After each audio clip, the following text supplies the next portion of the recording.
Hello, and welcome back to Beyond Titles, Who You Are Matters. I'm so excited today because I have a very, very, very special guest that I actually know for almost going on 7 years now. We met at an event a long time ago, and we've stayed in touch ever since and really have gotten to connect. And it's someone special that I know you're going to love to hear from. Please let me introduce to everyone Miss Amy Decker. Thank you for coming today. Hi, thank you so much, Lynn. I'm really excited about this, and you've always been a little special place in my heart. I always love talking with you and sneaking away and have lunches with you. So thank you for having me. It's my pleasure, and I'm really excited to let our listeners know exactly who you are um, and get to know you. So let's start with the very first question. Are the three words others might use to describe you the same as the ones you would use to describe yourself? I would think so. I'm pretty transparent and I wear my heart on my sleeve. So probably the three words that I would use to describe myself, um, and I would think others would probably do the same, is that I'm funny. I am ridiculously organized to my own demise, but I'm also very caring. The caring portion of it is a passion of mine. So I would have to put it in that order. Sense of humor, ridiculously organized, but caring. Okay, so would you elaborate on that a little bit and just share why do you pick those words? What is it about you that makes you pick those words? I think sense of humor is huge to start out with.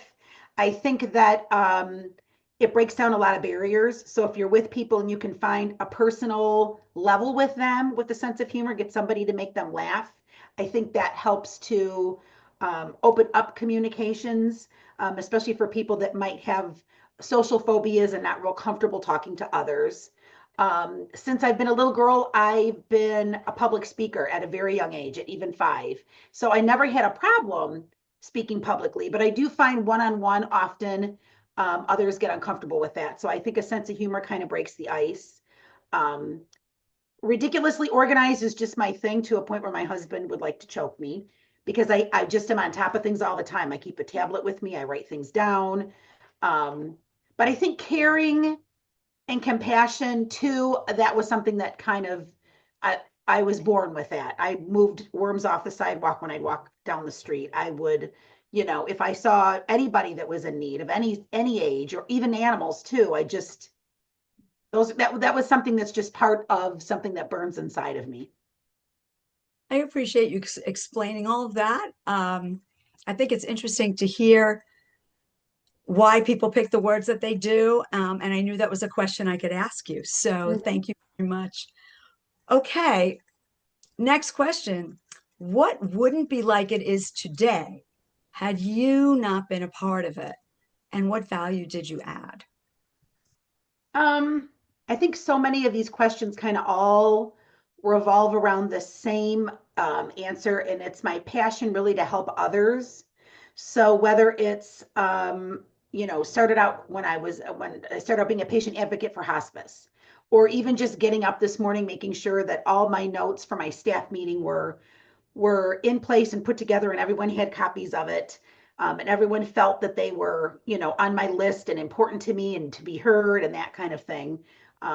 Even with the staff meeting too, I called some clients that had issues over the weekend and I wanted to make sure that they were heard and that they were able to tell me, what they were upset about or what things we could do differently. So I think I start every day with, what can I do to make a difference in somebody's life, whether it's today, whether it's this afternoon, um, and it's just something that I've always done. And I guess had I had not done that today, something would have fallen through the cracks and someone wouldn't have been heard or felt um, happy by giving the attention that they need and deserve.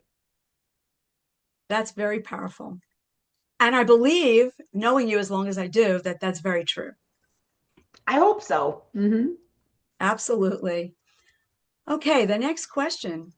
One thing about you that doesn't change, no matter what changes around you, and why is that important? Um, again, I think that I'm a people person. I can read the room.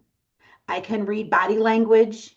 Mhm. I can walk into a room and know immediately if there is somebody that's upset, those two are fighting, that one needs something, but they're afraid to ask. I'm in the grocery store. I can tell when someone's having an issue looking for something, or they're in a wheelchair and they can't reach something in the freezer section. Drives my husband nuts because he'll say, we have 45 minutes to grocery shop. We're not here to save the world. So let's prioritize, So I think that's just something that's always been ingrained in my system. We'll be driving down the road and I'll see a puppy on the side of the road. I'll scream to my husband to slam the brakes on, let's help that puppy. Or I see somebody that looks like they've fallen on the sidewalk, or somebody's getting out of their car and it looks like they need help. Whatever it is, I don't think that's ever going to change. It's just part of my being. And like I said, it can be a curse. Great. All wonderful things. And I hope that never changes because people need you to be able to jump in when Mm-hmm. needed, and not Right, everybody notices those things. right. Okay, so next question. What's the most important thing that you want someone to know about you when they meet you for the first time? I love to I love to say, and I got this from my dear friend Carol Hirsch, and it made so much sense. I love her too, and she's always got great little quips and little one-liners. But she and I, and you too, very much so, the three, we are connect the dots people. Mhm. We like to connect the dots. So when I introduce myself to somebody, or I talk to a client on the phone for the first time, or I open up my presentation with one of my support groups that I have in Palm Beach County, the first thing I say is there's no brick wall and there's nothing that I can't find. So if I don't have the solution and I can't personally help you, I'm going to make sure I find somebody that will help you. If you have a service that's going to be helpful to somebody else, or you're looking for a service that really is going to be helpful to you, I will continue to go until I find that, which is the perfect thing is connect the dots. I just love being a connect the dots type of person. It's so funny that you just said that because most often I've said to people, I'm addicted to connecting Yeah. and I can't find a group to help me with that. I say it as a joke and they say, oh, Yeah. don't find one. You You don't need need a help with support that. group for it. Keep doing it. Yeah. Because Mm-hmm. someone will call me and they'll be looking for something, or I have an hourglass and I put this on my desk in the morning when I get on my Nextdoor app. Because if you get on Nextdoor app, you've got 30 people that are looking for a plumber, a Uh-huh. wheelchair, someone to adopt their dog, a mobile podiatrist. And I could sit on there, and I don't know if it just brings me such rewarding feelings knowing I'm helping these people. I don't know what it is, but I love connecting people to help other people. It's probably my favorite thing. And that's a beautiful thing Mhm. to be able to do, honestly. Okay. A little bit of a shift in the questions here. Who inspires you to be the best that you can be and why? Um, I would say again, it would be the attendees in my support group that are for caregivers and their or care partners and their seniors, or recent widows, or our clients that are needing help. I think every day there's not one person that really inspires me, but every day I have a person that inspires me. So if I find every day I pick somebody different, there's somebody looking for whatever they need, or they just need a shoulder to cry on, and I feel like I've made a difference in their day, I feel then inspired by that person. And I remember Dr. Wayne Dyer. I Mhm. absolutely love him. He said, if you commit a good deed to somebody else, you do something that makes them feel good about themselves. It raises your endorphins, it raises your metabolism, it actually raises your immunities in your system. It does it for you, it does it for the person that you've done the good deed to, and has also done it for everyone that witnessed it. So if you're in a group and they see you commit a good deed, it raises your immunities. It's so to be kind, And to do good things and be inspired by people, it really does a body good. It's good for your health to do that. Mm-hmm. Absolutely. And it's nice that it matters to you that you're not just doing it for yourself. Right. It's an equal balance between you and Yes. whoever else it is. Yes. So that's big. That's big. But Mm-hmm. doesn't surprise me because I know you, Amy. Aw. Well, I know you probably feel like you've talked about this a lot, but I'm going to kind of twist this question a little bit. What are you most passionate about, and how does that connect with what you do, no matter what it is, work or personal? Right. So again, I think I'm very passionate about connecting the dots. I'm passionate about making it a better moment. I like to leave people feeling better about themselves than when I came. Again, as a very little girl, that was just my personality. I blew a kiss to my bus driver when I got off the bus every day, and he would sing Once in Love with Amy when I'd get on the bus. It's like I had relationships with everyone in my life, my immediate neighbors, my friends in school. I worried about my teachers if they were gone and sick. So there's always been a passion in me to make people feel better, to make them feel happier. I was always with the underdog, even in school. If I could see that someone was being picked on, I went out of my way to make sure that that person felt better about themselves. I'd go on vacation, I'd send them postcards because I knew they probably weren't getting them from anybody else. So it's a passion for me, but again, it's a blessing and a curse because you can't make everybody happy all the time. And So so I find when I don't achieve that, and I try to make my children happy, or I try to make my husband happy, or I want to make my boss happy, and maybe they're just not in the mood to get happy that day. That doesn't say anything about me.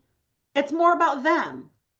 So I think what has helped me a lot is there's a book out by Mel Robbins called Let Them, mhm. and it's phenomenal. And it's basically you have no control over what people think about you. You can't be upset if you don't feel that you've met your goal because you're worried what someone else is going to say. Let them. Let them do what they need to do. It allows you to be you and keep that as your focus and not so much of a current concern that I've got to make everybody happy. I've got to be here to make sure everyone's content and happy. So that's one of two books. The other one is called Don't Believe Everything You Think. That's another thing that can eat you alive. It's a thought, can be a positive thing. Thinking goes down a rabbit hole of negativity almost every time. And now you're believing everything that you're thinking when that's probably never even going to happen. So those are two books. I'm not kidding. I've read 3 times each. I could, and I'll probably read them 300 more times for me to just know that as much as you can be a compassionate, passionate person and you want everyone happy around you, it's not going to happen like that. And you can't feel disappointed or less of a person if you're not fulfilling that entire room and making everybody happy. You make a lot of really great points, Amy, and I want to kind of revisit a couple of things that you've said. So each time I asked you a question, you kind of said it related to the same thing, though with each question you did say something different that revealed a little bit more about who you are as a person. Mhm. The one thing that I recognized that was consistent through all of your answers is that it's always about what you do for somebody else. So I'm going to go off script here and I'm going to ask you, what do you do for Amy that doesn't involve other people? Um, again, my I feel most comfortable and content and together, this is a ridiculous answer, when things are good, when my house is clean, when the kitchen is cleaned up, when my Tupperware is organized, when the laundry is done. I look outside and the yard doesn't need yard work. I've gone grocery shopping. Like when I checked all those things off my list and I can take a breath and know that all those things are done, Mhm. that's what I feel at my very best. Guilty pleasures. I love to go get my nails done. I love a mani pedi. That's a guilty pleasure. But I don't do I don't really do a lot for myself personally. I really don't. I'll watch a Netflix movie or that kind of a thing, but I find so much more I feel more of a reward being a servant to others really than serving myself, if that makes sense. Of course, it makes sense. It's how you feel. Right. I just want to say, from my perspective, because I've seen you a little bit under your career title. Mostly, every time I've seen you, I really felt that we were just people connecting, Yeah. which is very much what I'm about. I think it's very much what you're about. Mhm. I would just like to share with you that there is so much about how you connect people that is just personalized. Mhm. I don't ever see you connecting people from a business connection standpoint necessarily. It's always conveyed with um, heartfelt compassion, Mhm. because I know that's how you have made me feel. Mhm. And I truly believe that who you are really is so easy for you to be able to connect and be compassionate for other people, because it would seem to me as though you give a lot of compassion to yourself, and that's how you're able to do everything else Yeah, possibly. with motivation Right. and inspiration, Yeah. without feeling like you're giving up anything. Right. Right. And And I you just have to be balanced. I know there are weeks sometimes between support groups, and then I go into memory care and I bring life like baby dolls. So I'll do that a couple of times that week. I may have 3 support groups that week. I may have multiple clients that have issues that just need a lot of hand holding. So I do have to say there are some by Thursday afternoon, Friday where I'm just depleted. I'm just depleted. Like I've given all I can give it. I'm a dried out sponge. So I know that, then I know to kind of back off a little bit and then know that I've got to refuel, kind of get myself back together again. But when you were talking about just the personal things, I love that. I know when I joined a BNI group, one of the things they always talked about doing was making sure you schedule one-on-ones with everyone. Get a one-on-one. And I would sit down with people and do one-on-one. I had more fun learning about who they were as a person, who they dated, where they got married, where they met, if they got divorced, what happened with that mess, what are they dealing with now? I love learning about people and who they are and who what made them who they are today. Because your past is really who makes you today. And people that beat them out themselves up over what happened in the past, don't do it, because that's why we're who we are today. It made us this person. So I love learning personal things. And then if I don't see him in a while and I go back and I'll go, hey, how's your granddaughter? Or, is your son still over in Israel? And I love having that personal connection, because those are people that you're going to remember and they're going to remember you. And if you have a service that they need, great, they'll use it. If not, you're your friend, they're your friend anyway. So it's not always about connecting to say, well, I work for a home health agency and I do this for Vitas Hospice, and what I can do is get you into all. It's not about that. That I can help them with. It's, did I make them feel good just as a person, and where did you feel, you know, valued by somebody today? That's what I like. and it's wonderful to hear you convey that for the people who are watching today, because that's a lot of what IPP is all about. Mhm. In my organization, and people, we encourage the one-on-ones all the time, because Yeah, you're going to have a different kind of conversation than just a transaction, right? right. And one of the things that's beautiful about that is that some of our people have actually gone and had a second or a third Mhm. one-on-one with the same person. And that's so important. I remember when we first got together and we went to lunch, we didn't talk about anything business. We just No, talked about each other. right. And we had so much fun. And I guess we should And do we that found again. things that we had in common. And I think that's the Absolutely. biggest things too, is once you personally get to know somebody, you realize maybe something that you're dealing with or really haven't talked to anybody about before. That person, you've got that in common now with that person. So you know that there's other people in the world maybe dealing with the same issues that you're dealing with or have the same problems that you have. 100%. And I appreciate you letting me throw in a little bit extra question that Yeah. really wasn't what we talked about before. But now I would really like for people to understand just how you make all those connections and how that conveys in such a compassionate way. So please, if you would, tell me what you would say if you introduced yourself as if you were your best referral. So I would say, and I may have already said this, but I would say there is no brick wall with me. There is no there I can find you whatever it is you need. I will do it with my whole heart and my whole soul, whatever, whatever it is that you're looking for.